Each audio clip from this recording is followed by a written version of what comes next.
예, 오늘의 말씀의 제목은 하나님이 꿈꾸시는 교회, 소제목은 회개와 죄사함입니다. 일선 교회에서 목회하는 모든 목회자들마다 소망이 있어요. 자신이 목회하는 그 교회가 하나님이 꿈꾸시는 교회와 같은 교회로 이렇게 성장하기를 원하는 소망들이 다 있습니다. 저도 성도들과 함께 이러한 교회를 이루고 싶은 그런 소망이 되어 있습니다. 하나님의 성령이 정말로 가득한 교회가 되고 주님 때문에 기뻐하고 우리 안에 이런 교제 때문에 풍성해지고 그래서 장기적으로는 우리가 제자가 되고 또 나아가 마음껏 선교할 수 있는 이런 교회, 이런 것들을 생각하면요 너무 행복해요. 우리에게 빨리 그런 날이 와야 되는데 하면서 설레는 마음이 있습니다. 그리고 몇 달 전부터 주님께서 여러 가지 루트를 통해서 또 제게 그런 어떤 사인들을 많이 주세요. 이제 교회를 더 새롭게 갱신하고 부흥시키고 해야 될 때라는 어떤 그런 메시지를 많이 주시고 있습니다. 사람들을 통해서 주시기도 하죠. 최근에 방문하셨던 여러분들은 얼굴 못 보셨지만 도메고 메시지가 함께 있을 때 만났던 정진석 목사님께서 거의 만난 적에서 제가 깨달은 것이 있고요. 어떤 목표를 설정해야 되겠다는 그런 깨달음이 있었고요. 그 전에 오셨던 여러분 기억나시죠? 설교하셨었는데 우리 광민교회 목사님이셨던 정영호 목사님과의 대화 속에서도 제가 또 느낀 것이 분명히 있습니다. 또한 우리 이 목회 현장 속에서 여러분들을 통해서 또 개인적으로 어떤 결과를 통해서 여러 가지 루트를 통해서도 하나님께서 많은 어떤 말씀들을 주시는데 재미있는 것은 모든 것들이 다 한 가지 방향을 향하고 있다는 거예요. 하나님이 꿈꾸는 교회를 향한 어떤 그런 목적을, 그런 목표를 제시하고 있다는 겁니다. 너무 감사해요. 전 요즘 계속해서 이 기도 제목을 가지고 기도하고 묵상하면서 어떤 것이 정말 하나님께서 기뻐하시고 건강하게 생각하는 그런 교회인가 그런 고민을 많이 했습니다. 한 달 이상 그런 고민을 했습니다. 그러면서 오늘의 이 본문 말씀을 제가 보게 되는데 이 말씀 속에서 하나의 좋은 교회의 모습을 찾게 됩니다. 사도행전 초대교회를 살펴보면서 우리 엑스터 밀티 교회에 어떻게 그 모델을 접목시킬 수 있을지 한번 살펴보려고 합니다. 그런데 우리가 주의할 것은 성경에 나와 있는 좋은 롤 모델의 교회이긴 하지만 그것을 다 모든 교회에 동일하게 적용시키기는 힘들다는 것을 우리가 인지하고 우리가 말씀을 나눠야 됩니다. 예를 들어서 도시와 농촌에 있는 교회의 특성과 모습, 또 선교 대상자들이 다 달라요. 제가 절친한 친구 목사 중에 충남 청양에서 목회하는 친구가 한 명 있습니다. 대부분 노인들이에요. 한 30-40명 있는 것 같은데 대상자가 한 80%가 노인들이고 또 그 젊은 세대들이 있는데 그 세대들도 대부분이 한국 사람들이 아닌 캄보디아나 이런 동남아시아에서 온 그런 분들입니다. 그러다 보니까 대상자도 다르고 이게 도시의 교회와는 다른 거예요. 그래서 물어봤습니다. 그러면 거기서 장기적으로 목회를 잘 하려면 어떤 그런 방안을 세워야 될까 물어봤더니 아무래도 경제적인 그런 것도 어렵고 해서 목사도 농부가 되어야 될 것 같다고 그런 얘기를 하더라고요. 진짜로 그렇게 얘기를 하더라고요. 자기 같이 고추 농사 지면서 성도들과 함께 한솥밥 먹고 도우면서 그렇게 살아가는 것. 또 한 가지 방편이 있다면 그 다문화 가정들을 변화시키고 교육을 시키고 도와줄 수 있는 것, 그런 것들이라고 합니다.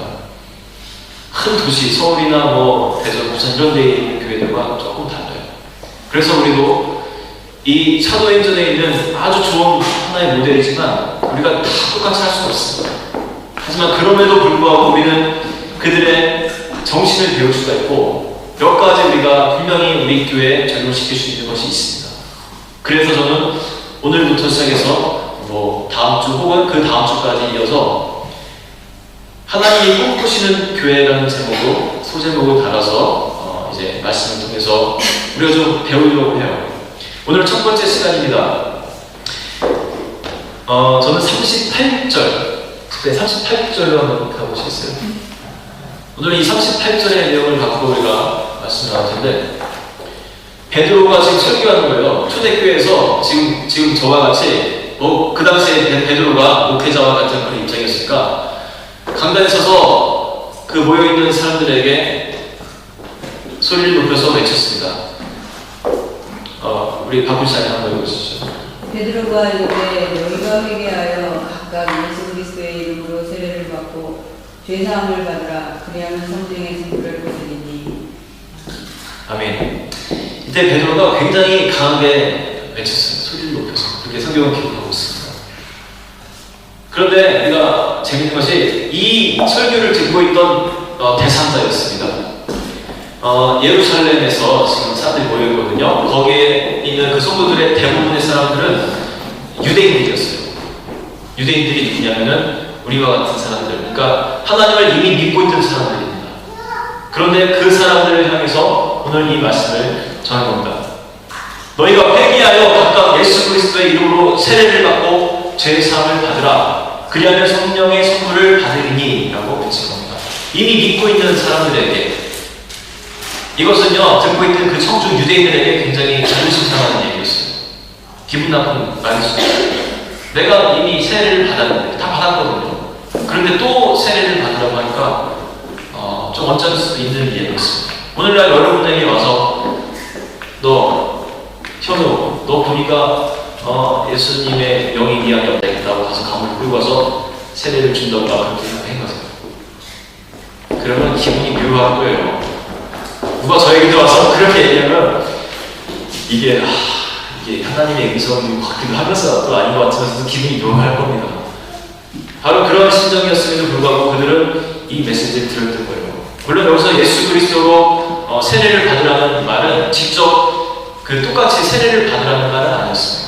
예수 그리스도의 심정으로 새롭게 변화하라는, 예수 그리스도를 받아들이라라는 그런 메시지를 이제 주었던 것이죠.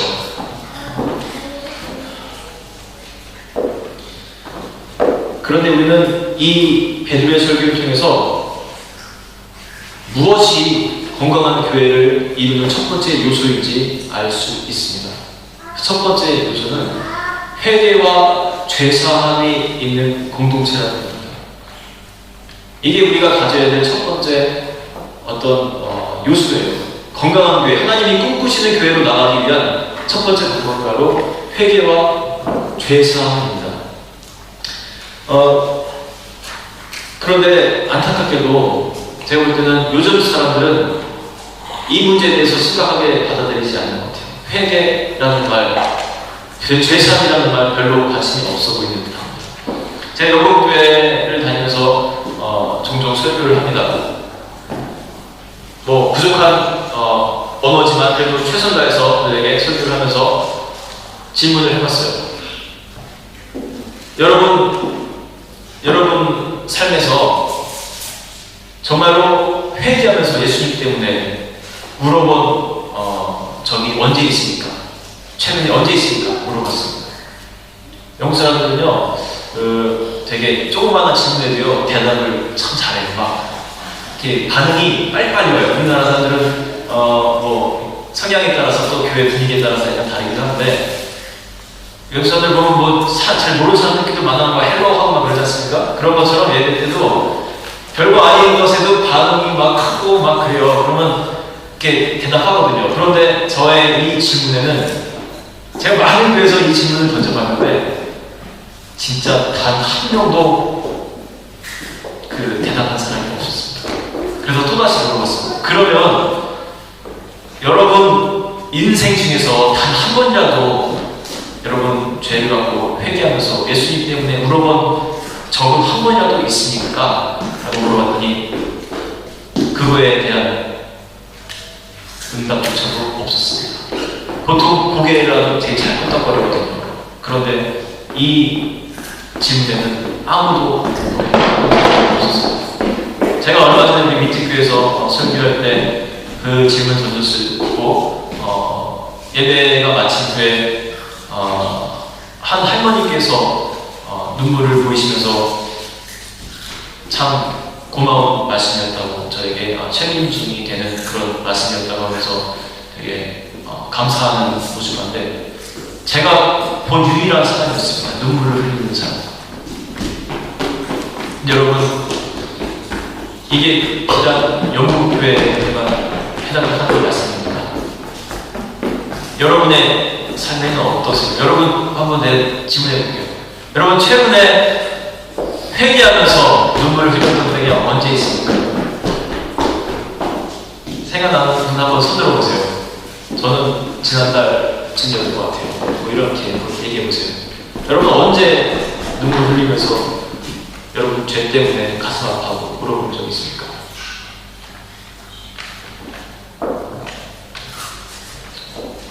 뭐 있으신 분도 있겠지만 아마 수로서 말 못하는 것 같은데요. 우리 한국 교회가 그나마 눈물을 많이 흘리고 뜨거운 교회인데 현대가 되면서 많은 사람들이 이런 감정을 많이 잃어버리고 있는 것 같아요. 너무 잘 먹고 잘 살아서 그런 거 아닌가 싶어요. 성령 바울이 분명히 그렇게 얘기했습니다. 회개하고 죄사함을 받아라. 그리하면 성령을 너에게 선물로 주실 것이다 라고 그렇게 강하게 설교했습니다. 회개하고 죄사함 받을 때 성령님 주신다고 했는데 우리가 지금 너무 잘 사니까 안타까운 것이 없으니까 성령 받을 필요도 없고 뭐 회개할 필요가 없는 거예요. 그냥 좀 반성하면 되지 정도예요. 영국 사람들도 그냥 삶에서 반성이라는 단어는 있었겠지만 회개라는 단어는 없었던 것 같아요. 제가 볼 때는. 근데 여러분 정말 우리가 경제적인 발전을 이뤄서 잘 살고 있는데 여러분 굶는 사람도 없고 다 잘 살아요. 그런데 정말 이것이 발전이고 잘 되는 겁니까? 생각해 볼게요. 제가 아스팔트를 갖고 예를 들어서 한번 이야기해 보겠습니다. 그 디벨롭드 컨트리 있잖아요. 그 발전한 나라를 도시마다 아스팔트가 가득히 채워져 있습니다. 어떻게 보면 잘 사는 나라들의 뭐 하나의 어떤 뭐라 하죠? 아이콘이라고 할 수 있어요. 아스팔트로 꽉꽉 채워져 있습니다. 그런데 이것이 정말로 잘 사는 것입니까? 잘 사는 건지 알았어요. 하지만 비가 많이 오고 홍수가 날 때 빗물이 들어갈 구멍이 없어가지고 이 잔디밭이라면 산이라면 빗물이 막 들어갈 텐데 이 코팅이 돼가지고 잘 사는 걸로 너무 코팅이 돼가지고 빗물이 안 들어갑니다. 그러니까 지금 도시마다 막 그 물이 막 넘쳐납니다. 지금. 우리가 숨고 있는 겁니다. 우리가 잘 살고 있다고, 내가 잘 살고 있다고, 돈 많고 잘 먹고 있으니까 잘 살고 있다고 우리가 어떻게 보면 스스로 숨고 있는 거예요. 내 안에 죄가 산처럼 쌓여 있는데 못 보고 있는 거랑 똑같은 거예요, 사실. 저도 그런 것 같아요. 여러분 어떻습니까? 우리가 눈이 멀어서 내 얼굴을 못 보는 것과 똑같습니다. 그 백내장 걸린 사람들 자기 눈이 안 좋아서 잘 몰라요. 늘 안경 끼고 모습을 보다가 어느 날 백내장 수술을 하고 거울을 딱 봤을 때 자기의 얼굴 속에 얼마나 많은 내가 못 보는 것이 있는지 보는 것과 똑같은 겁니다. 나의 죄의 모습을 발견하게 되는 거예요. 우리가 이런 말 교회에서 많이 들었습니다. 교회를 오래 다니신 분들. 예수 그리스도께서 나를 위해서 죽으셨습니다. 십자가에서. 그래서 그리스도인들에게는 더 이상 정죄함이 없습니다. 그렇기 때문에 나는 예수님을 믿음으로 천국 갈 수 있습니다. 할렐루야 아멘 하면서 좋아하고 기뻤던 때도 있습니다. 그런데 여러분 이런 문장에 마치 내가 복이라도 들은 것 마냥 그렇게 살 수도 있다는 겁니다. 예수님께서 나를 위해서 죽으셨으니까 나는 그리스도이니까 나에게 더 이상 정죄함이 없을 거니까 마치 복음 들은 것 마냥 실제로는 내 가슴이 죄로 가득 차 있으면서도 그것을 인지하지 못하고 그냥 그렇게 살아가는 겁니다. 얘가 예수님을 알고 믿는다 하지만 관심도 없어요. 복음에 무슨 글자가 써있는지 내 생활이 똑바로 살고 있는지 하나님이 기뻐하시고 사랑하시는 그런 삶을 살고 있는지 관심이 없어요. 우리는 세상적인 그런 것에 우리의 영혼은 오히려 더 반응합니다. 기뻐합니다. 우리나라에 그 육아 수장이 생겼어요. 얼마 전부터. 박근혜 정부가 생기면서. 이제는 태어나서 만 6세인가 7세인가 되면은 그때까지 계속해서 양육수당 준다고 합니다. 저도 처음에 들을 때 좋더라고요. 뭐 나이에 따라서 30만 원에서 점점 줄어든다고 하는데 그럼 왜 줄이지 하면서 또 그런 마음도 생기고 이참에 애 하나 더 낳아야겠다는 그런 마음도 막 생기고 반응을 하는 거예요. 세상적인 이슈에. 그런데 영혼에 대한 반응은 없어요. 내 진로, 내 아이, 내 어떤 회사 이런 것에 대한 그런 갈증은 많은데 정말 내 그 속에 쌓여있는 그런 죄에 대한 회개와 죄삼에 대한 이런 반응은 없이 우리가 살고 있다는 거예요. 여러분 이 상태가 지속된다면 잘 들으세요. 우리 젊은 친구들 특히 이런 상태가 지속된다면 어떤 일이 일어나겠습니까? 아직까지도 가득 쌓인 그런 도시가 많지 않은 거예요. 여러분. 구원은 얻을 수 있을지 모르겠습니다. 하지만 분명하게 하나는 있어요. 우리가 내 속에 쌓여있는 이 죄의 문제를요, 여러분 모르고 있는 그 죄의 문제일지라도 그것을 계속 쌓아놓고 있다면요, 이 성경의 말씀처럼 성령의 충만함은 절대 받을 수 없다는 겁니다.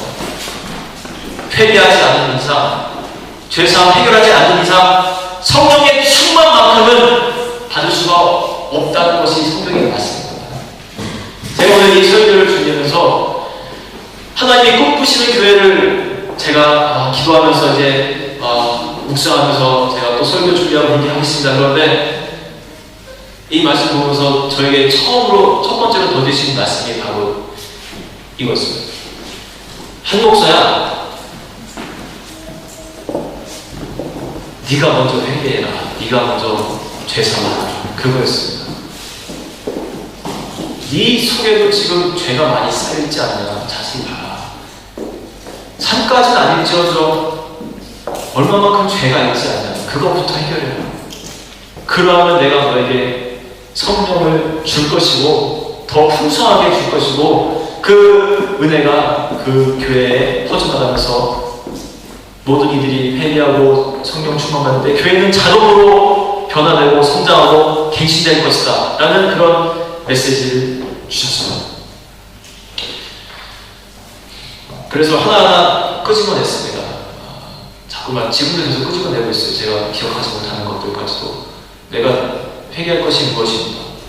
죄진 것이 무엇입니다. 마음속으로 진 것들이죠. 대부분 실제로 지면 안 되잖아요. 마찬가지잖아요. 마음속으로 진 죄들을 하나씩 꺼내면서 고치려고 애를 쓰고 있습니다. 여러분, 우리가 죄에 문제 있어서 회개는요, 지속해야 되는 것입니다. 단번에 끝내는 것이 아니에요. 그리고 죄는 뭉뚱그려서, 회개는요, 뭉뚱그려서 하는 것이 아니에요. 여러분 기억하십시오. 여러분, 죄가 다양하게 있을 겁니다. 20가지, 30가지 넘게 있을 겁니다. 그러면 그거 하나하나 다 끄집어내면서 해결해 주십시오. 절대 뭉뚱그려서 하나님 내가 죄를 지었습니다. 나는 죄인이다. 아멘. 그렇게 끝내지 마십시오. 분명히 여러분 하나하나 다 꺼내서 죄사함 받아야 됩니다. 그리할 때 성경의 말씀대로 주님께서는 그 죄사함 받은 사람에게 더불어서 성령의 그 선물을 함께 주실 것입니다. 여러분, 실제 역사 속에서도요, 부흥의 처음 시작은 모두 회개로부터 시작되었습니다. 느헤미야가 성벽을 쌓을 때 이스라엘 사람들과 느헤미야가 가장 먼저 했던 것이 회개였습니다. 금식하면서 자기의 죄와 이스라엘 백성들의 죄를 회개했습니다. 백성들도 거기에 동참했습니다. 그리고 우리가 1907년도에 있었던 평양 대부운동도 그 시작점은 한 사람의 회개로부터 시작됐어요. 여러분 길선주 장로님 아실 겁니다. 그때는 부흥회도 오래 했습니다. 일주일 동안 내내 했어요. 약 1500명의 회중들이 모여있고 길선주 장로님께서 부흥회를 인도하시는데 마지막 날이 될 때까지 어떤 성령의 뜨거운 역사들이 일어나지 않는 거예요. 그 집회. 사람들이 다 사모하는 마음으로 그 자리에 모였는데도 마지막 날까지 하나님의 역사가 일어나지 않으니까 이 장로님 마음이 막 답답했습니다. 그러면서 한 가지 깨달은 것이 있습니다. 맞다, 내 죄 때문이다. 내 죄 때문에 하나님의 역사가 일어나지 않는다 하면서 갑자기 벌떡 일어나 그 자리에서 큰 소리로 외치기 시작했습니다. 여러분, 우리 집회에 하나님의 역사가 없는 이유는 저 때문입니다. 제가 죄를 지었기 때문입니다. 얼마 전에 제 절친한 친구가 죽으면서 제게 돈을 많이 남겨놨습니다. 자기의 부인은 이런 재산 관리할 줄 모르는 사람이니까 자네가 좀 맡아서 갖고 있다가 우리 가족에게 좀 전해달라고 그렇게 맡겼는데, 제가 그만 그 중에 일부를 제 주머니에 넣고 나머지만 가족들에게 돌려줬습니다. 제가 죄인이고 이제 내일 아침 날이 밝는 대로 그 나머지 돈 다 갖다 가족에게 돌려주겠습니다. 이 고백을 했습니다. 저는 목회자로서 같은 그 심정으로서 얼마나 힘든 고백이었을지 충분히 알 것 같아요. 저도 그런 자신이 없어요. 제가 이 자리에서 제 죄를 다 고백할 자신 아직은 없습니다. 그런데 그렇게 한 사람의 인도자가 죄를 고백하고 회개했을 때 그 나머지 회중들도요, 신기하게도 하나둘씩 일어나서 자기의 문제들, 자기 죄를 고백하기 시작했습니다. 그러면서 너무나도 막 일어나서 나도 이런 사람입니다, 나도 이런 사람, 이런 죄를 지었습니다고 고백할 때 그 마지막 날 정말 은혜의 도가니로 보냈던 겁니다. 회개가 시작됩니다. 회개가 있을 때 하나님의 역사가 일어나고 그 회개하는 그 마음속에 죄사함 주시고 성령의 충만 주는 겁니다. 이제 우리가 우리 엑스터 민지교회가 새롭게 도약을 해야 되는데 많은 할 일도 많은데 처음으로 해야 될 것이 바로 이거예요. 여러분, 분명히 있어요. 나는 죄인 아니야라고 생각할 수도 있지만 기평아도 뒤에 있는 친구도 또 솔비도 또 혜수도 다 죄입니다. 죄 분명히 많습니다. 여러분, 오늘 이 시간 통해서요 고백하면 좋겠어요. 우리가 찬양하고 이제 기도할 텐데, 여러분, 제가 10가지는 10가지 다 꺼내면서 내 입속으로 기도하면서 하나님, 나는 죄입니다. 나는 이런 죄를 졌습니다. 또 이런 죄를 졌습니다. 나를 제발 이 죄들을 용서해 주시고 죄사함 주십시오. 그럴 때 그 죄사함으로 깨끗해진 그 마음에 하나님께서 오늘 이 시간 성령으로 찾아가셔서 여러분에게 약속하신 그 성령의 충만함을, 그 약속의 선물을 이 시간 통해서 주실 줄로 믿습니다. 아멘. 지금 우리 함께 찬양할게요. 우리 여러분,